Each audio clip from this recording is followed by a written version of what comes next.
When it comes to breaking into real estate, the very best strategy for new investors to start making money is with a strategy known as wholesaling. Now, wholesaling can be a six-figure-a-year business, and if you really hustle and get good at it, it can be a six-figure-a-month business. Just last month in my wholesale operation, we did over $225,000 in revenue.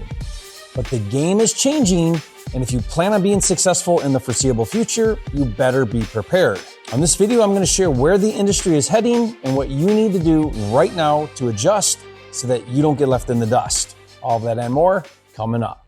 Put simply, wholesaling is where you contract a discounted property with a distressed seller and then sell the contract or the property to a cash buyer investor for a profit without ever owning the property. When I got started in real estate over 20 years ago, wholesaling was a little known strategy, but today, thanks to advances in technology, wholesaling has morphed into a thriving multi-billion-dollar a year industry. Wholesaling is in every market across the US, and wholesalers play a vital role in servicing distressed sellers and provide ongoing inventory to investors. And just to put in perspective how big wholesaling is, the president of the National Association of Private Lenders told me that they surveyed all of their private lenders and the results were staggering.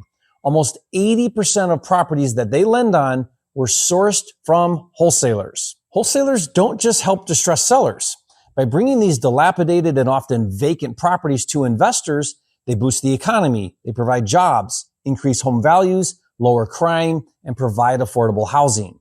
Wholesalers are essential to the real estate market, but wholesaling is under attack. In the past 5 or 6 years, because it's gotten so big and so popular, wholesaling has attracted a lot of scrutiny. And as a result, wholesaling is being regulated state by state. When regulation first started happening, everyone wanted to sweep it under the rug and pretend like it wasn't happening or downplay its impact. I was the first to start talking about regulation and was criticized for bringing it to light.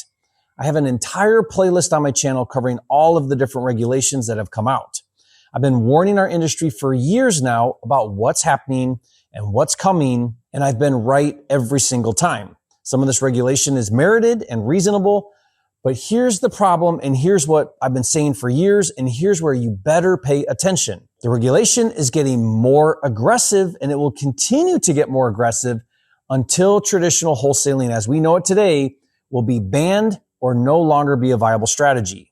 Put bluntly, in the near future, regulation will either prevent or make it extremely difficult to do the assignment of contract, or a double closing, or a novation.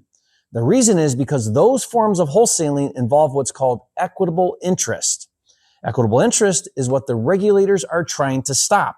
Equitable interest is your contractual rights.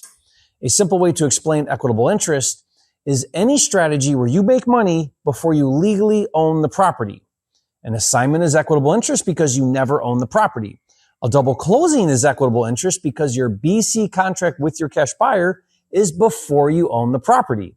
A novation is equitable interest because you make money replacing one contract for another contract.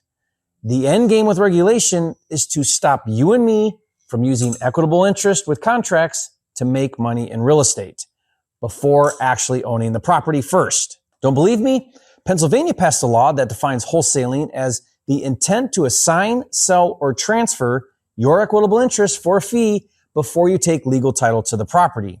To wholesale in Pennsylvania, you need a real estate license, you need to provide sellers with specific disclosures, and sellers have an unwaivable right to cancel the contract without cause for any reason. Washington State passed the law that with any and all private transactions, the seller has the right to an appraisal that the buyer must pay for and can cancel the contract after getting the appraisal results. The only exception is if there is a real estate agent representing the buyer or the seller in the transaction. In other words, Washington State eliminated private transactions. You have to have an agent involved. North Carolina proposed a bill that any transaction that is not your primary residence is considered wholesaling, and you need to be licensed, provide disclosures, and sellers can cancel contracts. That bill hasn't passed into law as of this recording, thank God.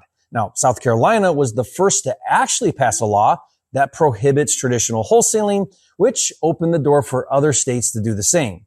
West Virginia proposed a bill called the Abolishment of Wholesaling Act.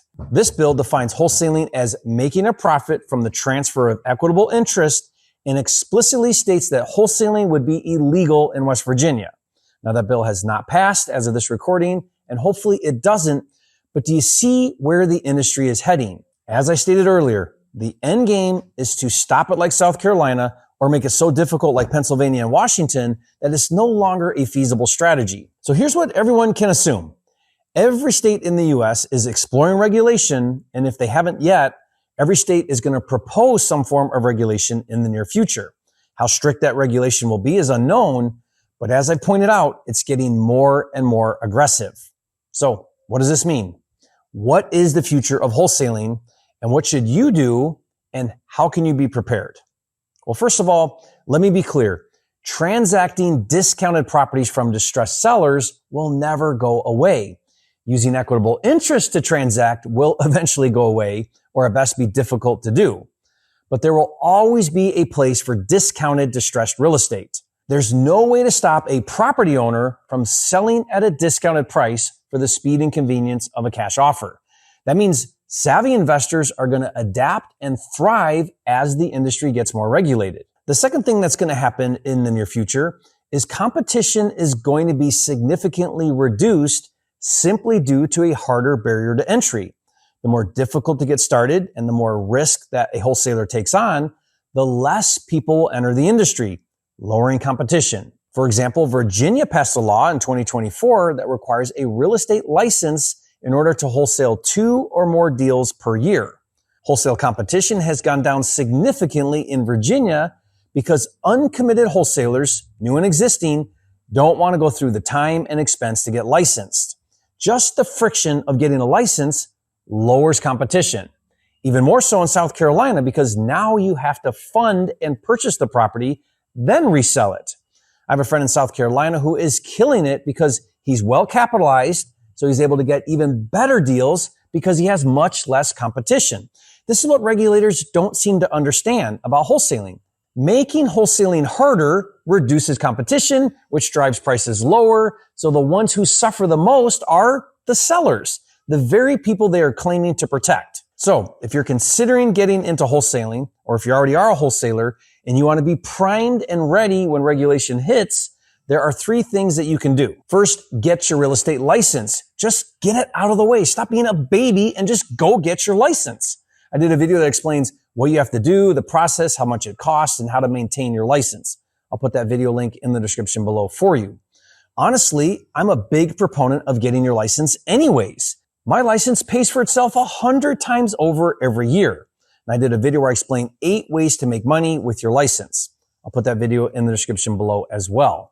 Once you pass your state exam, consider joining my investor-friendly team at Real Brokerage. I'll put a link where you can get more information about that as well below in the description. Now, the second thing to prepare for the future is, where permissible, do more double closings. While double closings are still equitable interest, they are still a viable workaround in a lot of states. Double closings aren't frowned upon nearly as much as the assignment. Now, my company provides transactional funding for double closings, and we even do the first one for free. To learn more, just go to usejerryscash.com. But eventually, I think regulation will close the double closing loophole. And when that happens, the third thing to prepare for the future is to get financial backing and start buying your deals. Funding and purchasing your wholesale deals without a predetermined end buyer, then reselling the property on the open market, is what I've coined the takedown method. Now, I predict a day will come when, unless you have funding to buy properties, you will be out of business. Start raising hard money and private money right now. Even if you can still do an assignment, start doing the takedown method already. Get experience with it. Start building a track record with your lenders so that when the time comes and you have to buy, you will be ready to take down your deals. Now, I've been doing a pilot funding program where we'll lend 100% of the purchase to do takedown deals. So if you have a deal at 70% of the current as-is value, we'll fund that deal for you to take it down. And I'll put the application link for takedown funding in the description below. And here's the best part, and here's also why I'm not worried about regulation. Our takedown deals on average make 2 to 4 times more profit than traditional assignments. That's worth figuring out alone right there. Now, to learn the takedown method, I did an entire masterclass training series that I'll give to you for free. You know the drill, link in the description below. All I ask in return is you leave a comment and say, Jerry, thanks for always staying one step ahead. You're a flipping genius. By the way, I maintain a free report with all of the different regulations state by state, and I'll give that report to you for free. Just go to wholesaleregulations.com. Now, finally, the last thing all wholesalers need to do is raise the bar, transact at a higher level. Don't give the regulators any reason at all to come after us. So next, I want you to watch a video where I explain 17 ways wholesalers are unethical, either intentionally or unintentionally, so that you can operate at a higher level. Watch that video now, and I'll see you on the next video.